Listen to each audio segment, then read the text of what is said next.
Bonsoir à tous. Alors, vous allez bien? Merci Seigneur.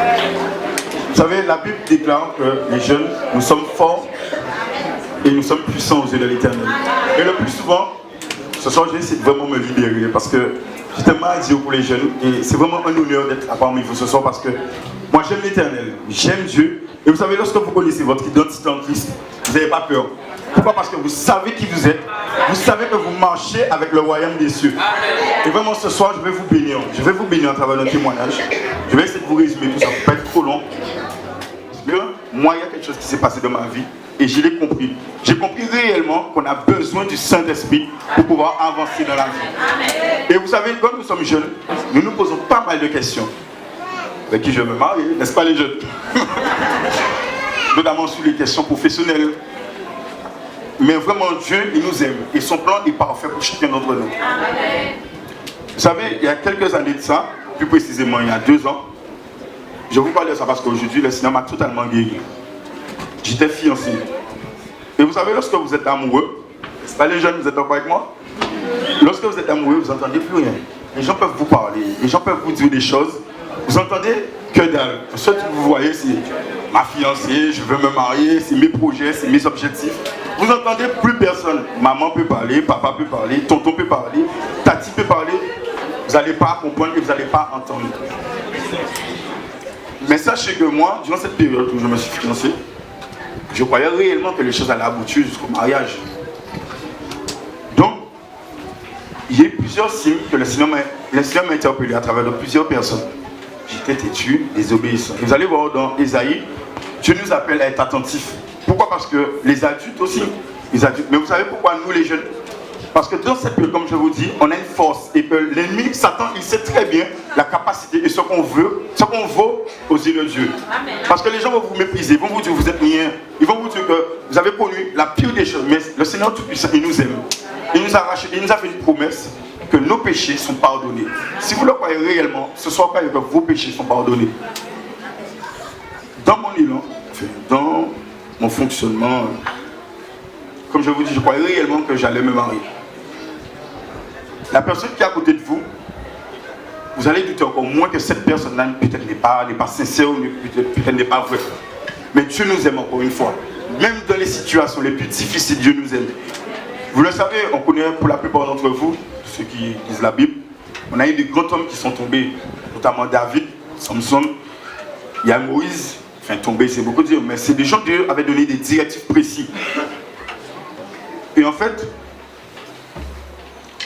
à quelques mois du mariage, ça me fait plaisir parce que je vois le bassiste ici.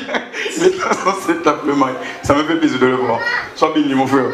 Il était là, il était attentif, il m'a appelé beaucoup de fois. Et ça m'a fait vraiment plaisir. Parce que dans des moments comme ça, vous avez besoin du monde. Croyez-moi bien.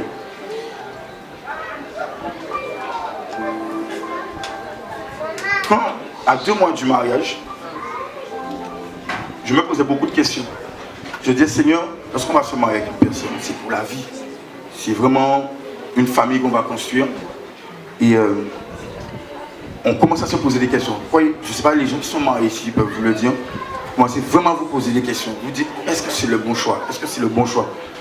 Et à ce moment-là, de plus en plus, je ressentais, c'est comme si le Saint-Esprit voulait m'appeler à être attentif pour écouter ce qu'il veut me dire. Mais moi, j'étais encore dans mon île. J'ai traversé pas mal de choses difficiles où je ne voulais pas accepter, je ne voulais pas écouter. Je dirais même que j'étais désobéissant. Et il lui a fallu que sa mamie tombe malade pour qu'elle parte en métropole. Elle est partie 2 mois du jour J, 2 mois avant le mariage. Lorsqu'elle est partie, cette personne était baptisée, elle a accepté Christ, elle aimait le Seigneur, mais Dieu n'avait pas encore dit son dernier mot. À ce moment-là, je me suis mis à genoux dans ma chambre. Il était exactement 23 h. J'ai dit, Seigneur, maintenant, le pasteur m'a parlé, des amis m'ont parlé, des gens m'ont orienté, des gens m'ont conseillé. Mais j'ai besoin de ton avis maintenant. Et je peux vous dire que le Saint-Esprit parle. À ce soir précis, à la même nuit, le Seigneur m'a parlé à travers d'un rêve. Il m'a révélé qui était exactement cette personne. Instantanément, j'ai pris mon téléphone. Il était, je crois, à 8 h local en métropole. Je ne vais pas entrer dans les détails. Je lui ai parlé. je lui ai dit ce que Dieu, je lui ai dit directement, je ne sais même pas, avec une confiance. Je lui ai dit, tu sais, voilà ce que le Saint-Esprit m'a dit. Il m'a parlé de toi, et voilà ce qu'il en est réellement. Elle a nié. Elle m'a dit, non, tu deviens fou, c'est n'importe quoi. Mais comme je vous dis, c'est quelqu'un que vous aimez. C'est toujours difficile d'accepter les choses et de dire, j'ai redemandé au Seigneur, je l'ai encore consulté, j'ai dit, Seigneur, est-ce que cela vient réellement de toi? Vous savez, Dieu aime qu'on l'éprouve. Je vous dis ça avec un sourire parce que c'est impressionnant. Dieu aime quand vous l'éprouvez. Et quand vous vous pliez réellement, quand vous vous soumettez à Dieu, il va vous parler parce qu'il vous aime. Je crois que c'est le lendemain, Dieu m'a encore parlé à travers d'un rêve. Il m'a dit, écoute, je vous dis les choses exactement. Il m'a dit, elle va revenir en Guadeloupe, mais elle va venir pour 12 jours. Et moi, je te dis que c'est terminé. J'ai encore douté, j'ai pas cru. Lorsque je l'ai eu au téléphone, je ne savais rien du tout de la métropole. Elle m'a dit qu'elle vient en Guadeloupe. Mais elle vient en Guadeloupe pour 12 jours. Lorsqu'elle m'a annoncé les choses, j'ai vraiment commencé à prendre en compte que Dieu m'a parlé. Je l'ai partagé avec des amis parce que c'était la première fois que ça m'arrivait. Et c'était vraiment quelque chose de fort parce que je disais que comment les gens peuvent parler des témoignages des gens. C'est facile de raconter, vous savez, celui-là a vécu ça, il a vécu ça dans tel pays. Mais quand vous parlez de votre témoignage, c'est avec beaucoup d'émotion et Dieu va vous relever après. Pourquoi? Parce qu'après chaque épreuve, Dieu va vous relever.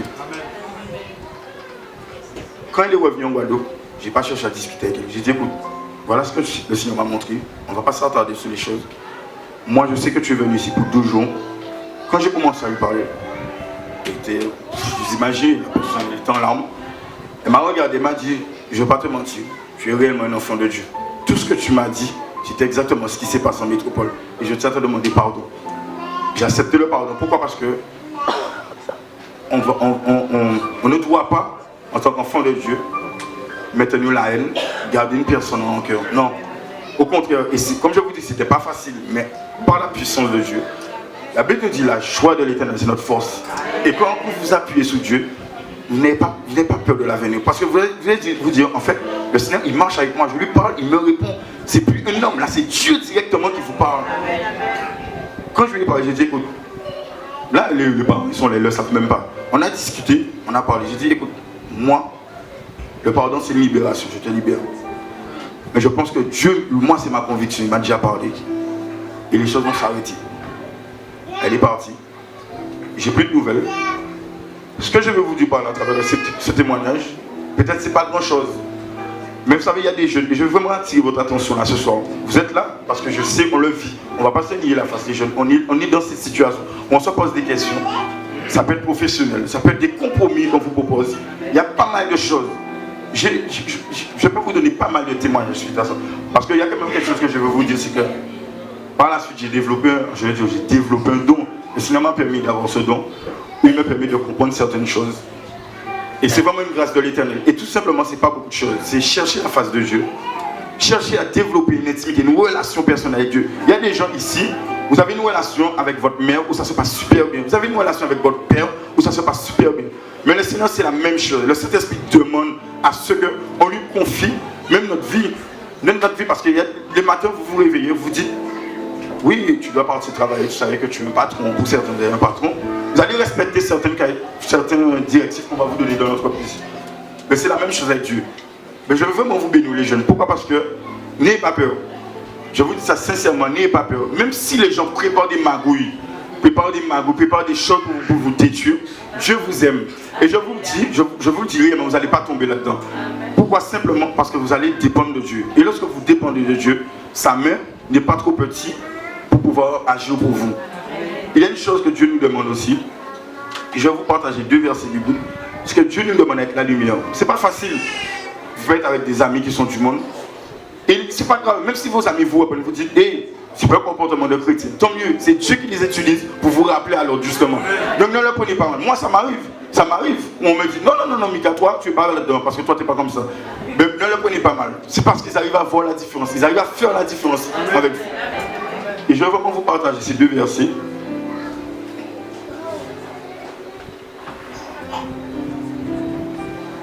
C'est dans 1 Timothée 4,12. La Bible nous dit que personne ne méprise ta jeunesse, mais sois un modèle pour les fidèles en parole, en conduite, en charité, en foi et en pureté. En 1 Jean 2,14, il dit, je vous ai écrit, jeunes gens, parce que vous êtes forts. Est-ce que vous pouvez répéter, vous êtes forts? On est forts. Parce qu'on est fort. Et que la parole de Dieu demeure en vous. Et que vous avez vaincu le malin. Amen. Amen. Donc avec ces mots, je vais vraiment vous bénir et vous dire de ne pas baisser les bras. Croyez en vous. Croyez en vous, oui, parce qu'il faut quand même croire en soi. Et vraiment, appuyez-vous sur l'Éternel. Et Dieu va faire encore de bonnes choses. Il y a un jeune qui l'a dit dans le chant, c'est lui seul qui est capable. Amen. Et c'est vraiment lui seul qui est capable. Croyez-moi bien, ça s'appelle ni Tati, ni Toti, il n'y a que le Saint-Esprit qui est capable. Et le Saint-Esprit, c'est qui est merveilleux, il va même en profondeur des choses. Pour cela, cherchez une relation personnelle avec Dieu. Soyez bénis.